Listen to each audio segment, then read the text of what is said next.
નમસ્કાર પશુપાલક મિત્રો, હું છું ડૉક્ટર NN પઢાર અને અમારી વર્લ્ડ વેટ નોલેજમાં ચેનલમાં આપનું હાર્દિક સ્વાગત છે. હવે આજે હું એક એવા ટૉપિક ઉપર ચર્ચા કરવા જઈ રહ્યો છું કે જે હોર્સ પ્રેમીઓ માટે બહુ મહત્ત્વનું છે. હવે જે હોર્સ પ્રેમી હોય એમના માટે ખાસ કે એમની હોર્સ ક્યારે હિટમાં આવતી હોય, હિટ ઓળખવાના લક્ષણ શું, ઘોડીનો હિટનો પીરિયડ કેટલો છે, એનો હિસ્ટ્રસ સાયકલનો ટાઈમ કેટલો છે, હિટમાં આવ્યા પછી ક્યારે એને મેટિંગ કરાવવું હોર્સ સાથે અથવા ક્યારે એને ઘોડો ખોલાવો, એના વિશે થોડી આપણે ચર્ચા કરીએ. હવે આ જે હોર્સ છે એ ઓલરેડી એને અમે અત્યારે એનું યુટ્રસને એ બધું ચેક કર્યું અને આ એનો 5મો દિવસ હિટનો છે, એટલે આજે અમે આને ઘોડો ખોલાવવાના છીએ. હવે જનરલી હોર્સની અંદર ઘોડીની અંદર 21 દિવસનું હિસ્ટ્રસ સાયકલ હોય. હવે 21 દિવસના હિસ્ટ્રસ સાયકલની અંદર એના અલગ અલગ આપણે ભાગ પાડતા હોઈએ છીએ, પણ હું જનરલી આપણે સાદી ભાષામાં જ વાત કરીએ. હવે ખાસ કરીને હોર્સની અંદર ઉનાળો અને ચોમાસુની અંદર એનું હિટ સાયકલ રેગ્યુલર રહેતું હોય છે, અને ખાસ કરીને શિયાળાની વાત કરીએ, વિન્ટરની અંદર એના હિટ સિમ્પટમ બહુ ઓછા અથવા બહુ ઓછી હિટમાં આવતી હોય છે. હવે હિટમાં આવ્યા પછી એને ક્યારે ઘોડો બંધાવો અને કેટલા દિવસે બંધાવો, બરાબર, અને એના હિટના લક્ષણ શું છે એના વિશે આપણે થોડી ચર્ચા કરીએ. હવે આ હોર્સ ઓલરેડી હિટમાં છે અને 5મા દિવસે છે. હવે 5મા જ્યારે હોર્સ હિટમાં આવે ત્યારે થોડી એ વધારે એક્ટિવ થાય, તોફાની થાય, થોડી તોફાન કરે, અથવા કોઈ ઘોડી અથવા ઘોડો જોઈ જાય તો એની એ તરત એલર્ટ મોડમાં આવી જાય અને કૂદમ કરવાનું ચાલુ કરે. એક લક્ષણ એનું એ છે. બીજું લક્ષણ કે જે એની વજાઈના છે, વજાઈનાની અંદરથી ક્લીન અને વ્હાઇટ એક ડિસ્ચાર્જ થતો હોય, એક લાંબી લાળી થતી હોય. ત્રીજી એની જે સિમ્પટમ છે, જે એની વજાઈના છે, એ વજાઈનાની અંદર એનો જે નીચેનો ક્લાઇટોરિસનો જે પાર્ટ આવે એ વારંવાર ઓપન કરી અને બહાર શો કરતી હોય, બતાવતી હોય, બરાબર. આ એના હિટના ખાસ એના લક્ષણો છે. અને હિટમાં આવ્યા પછી એ વારંવાર ખૂંટાની આજુબાજુ દોડતી હોય, અથવા તો આપણને ખબર જ પડી જાય કે ઘોડી આટલા દિવસ શાંત હતી ને અત્યારે આટલા તોફાન કેમ કરે છે. એટલે હિટના આવા બધા એની અંદર લક્ષણો હોય છે. હવે હિટમાં આવ્યા પછી એને કેટલા દિવસે ઘોડો ખોલાવો, કે જ્યારે એનું હિટ પીરિયડ ચાલુ થાય, જ્યારે એનું હિટના લક્ષણો આપણને દેખાય છે, એ લક્ષણથી માંડી અને જનરલી 4થા થી 6ઠા દિવસની વચ્ચે આપણે એને ઘોડો ખોલાવીએ તો એ કન્સીવ થવાનું, એ પ્રેગ્નન્ટ થવાના બહુ સારા એવા ચાન્સ રહેતા હોય છે. કારણ કે જનરલી જે એનું ફોલિકલ છે એ ફોલિકલ એ 4થા થી 6ઠા દિવસની અંદર જ પાકી અને એનું છૂટું પડી અને એ યુટ્રસની અંદર આવતું હોય છે. એટલે જનરલી 4થા થી 6ઠા દિવસની અંદર અને જનરલી 5મા દિવસની અંદર બહુ સરસ રિઝલ્ટ મળતું હોય છે.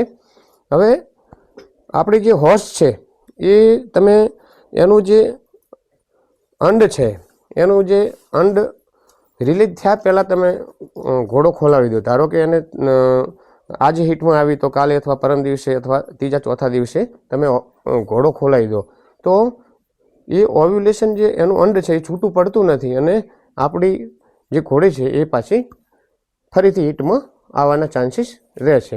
અને ઘણી વખત આપણે એને 6 દિવસ પછી હોર્સ ખોલાવતા હોઈએ તો 6 દિવસ પછી શું છે કે એનું હિસ્ટ્રસ સાયકલ શાંત પડી ગયું હોય.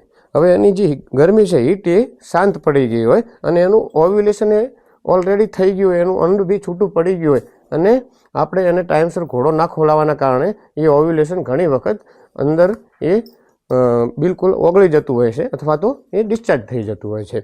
હવે આ 2 કારણસર ઘોડો માનતી નથી.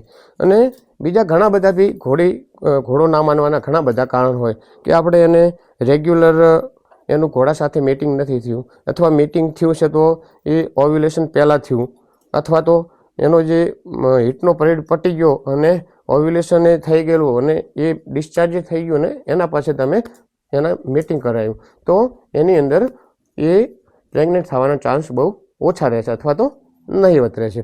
હવે હોર્સની અંદર ખાસ કરીને જ્યારે પણ આપણે હોર્સ એને ખોલાવવાનો હોય તો અત્યારે તો સારી એવી ફેસિલિટી છે, સોનોગ્રાફીની બી અમુક હોસ્પિટલોમાં ફેસિલિટી છે, અથવા તો કોઈ અનુભવી ડૉક્ટર હોય તો એ બી ચેક કરી શકતા હોય કે એનું ફોલિકુલ કેટલું મસ્ત બનેલું છે કે નહીં, બરાબર. અને તમે જો વ્યવસ્થિત ડૉક્ટર જોડેથી માહિતી લેતા હો અથવા તો કોઈ અશ્વપ્રેમી અનુભવી હોય એમના જોડે બી આ સારી એવી માહિતી હોય છે, એમના જોડેથી બી કોઈ નવા અશ્વપ્રેમી હોય તો એ માહિતી લઈ અને એ રીતે આપણી ઘોડીને ઘોડો ક્યારે ખોલાવો અને કેટલા દિવસે ખોલાવો એ સેટ કરી અને આપણે આપણી ઘોડીને ટાઈમસર કન્સીવ પ્રેગ્નન્ટ કરી શકીએ છીએ.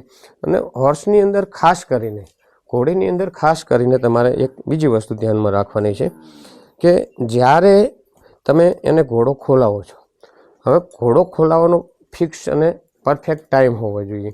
બીજી વસ્તુ કે તમે એનું ન્યુટ્રિશન મેનેજમેન્ટ કેવું કર્યું છે એના ઉપર બી બહુ ડિપેન્ડ કરતું હોય. જો એની ન્યુટ્રિશન ડિફિશિયન્સી હોય, એનું ફોલિકુલ વ્યવસ્થિત ના બનતું હોય અથવા વીક બન્યું હોય અથવા કન્સીવ કરવા બન્યું તો હોય પણ બહુ વીક હોય અથવા એ કન્સીવ કરવા માટે એબલ નથી, તો એવા ઘણા કારણો છે કે આપણી હોર્સ એ વારંવાર રિપીટ થતી હોય છે. તો એને રિપીટ ના થાય એના માટે તમે એને વ્યવસ્થિત ન્યુટ્રિશન આપો અને વ્યવસ્થિત એને ન્યુટ્રિશન આપ્યા પછી વ્યવસ્થિત એનો ફોલિકુલ, એનું યુટ્રસનું ડેવલપમેન્ટ કેવું છે આ બધું વ્યવસ્થિત ચેકઅપ કરાવી અને પછી જ એને ઘોડો ખોલાવવો જોઈએ. હવે આ હોર્સને અમે આજે બધી તૈયારી જ કરેલી છે અને થોડી વાર પછી એને ઘોડો ખોલાવવા જઈ રહ્યા છીએ. એને અમે તરત જ એનું યુટ્રસ અમે ચેક કર્યું, યુટ્રસની ટોનિસિટી બી બેસ્ટ છે અને આજ એનો 5મો દિવસ છે. એટલે 5મો દિવસ એટલે પરફેક્ટ દિવસ કહેવાય હોર્સ ખોલાવવા માટે. અને ઘણી વખત બ્રીડ ટુ બ્રીડ થોડું ડિફરન્સ હોઈ શકે પણ જનરલી હોર્સની અંદર 5મો દિવસ બેસ્ટ કહેવાતો હોય છે. હવે આને અમે મેટિંગ કરવા માટે લઈ જવાના છીએ અને હીટ ડિટેક્શન અમે અત્યારે કરી, બહુ સરસ. એનું યુટ્રસની ટોનિસિટી બી બહુ સરસ છે, એનું ફોલિકલ બી અત્યારે બહુ સરસ છે. એ બધું અમે થોડું અમારા જે વર્ષોના ફિલ્ડ એક્સપિરિયન્સ હતો એના દ્વારા અમે અત્યારે એને ચેક કરી છે અને આ હોર્સને અમે એક સારી બ્લડ લાઇનનો હોર્સ આજે બતાવવાના છીએ. અને અમને હોપ છે કે અમારી જે હોર્સ છે એ આ એનું ફર્સ્ટ મેટિંગ છે અને ફર્સ્ટ મેટિંગની અંદર કન્સીવ થઈ જાય એવી અમારી ભગવાન પાસે પ્રાર્થના છે. તો બધા જે અશ્વપ્રેમી મિત્રો છે એમને ખાસ આ હોર્સની અંદર હીટ ડિટેક્શન કેવી રીતે કરવું એ મેં તમને કીધું એ રીતે જરા ધ્યાન રાખવું અને એનો ઘોડો કેટલા ટાઈમે બંધાવો એ પરફેક્ટ દિવસ બી એના કેલ્ક્યુલેટ કરીને રાખવા. અને આ બધું કરવાથી અને સારું ફીડ અને ન્યુટ્રિશન આપવાથી આપણી હોર્સને આપણે પ્રેગ્નન્ટ કરી શકીએ છીએ અને આપણે નેક્સ્ટ જનરેશન માટે એને બેસ્ટ રીતે તૈયાર કરી શકીએ છીએ. થેન્ક યુ ખેડૂત મિત્રો.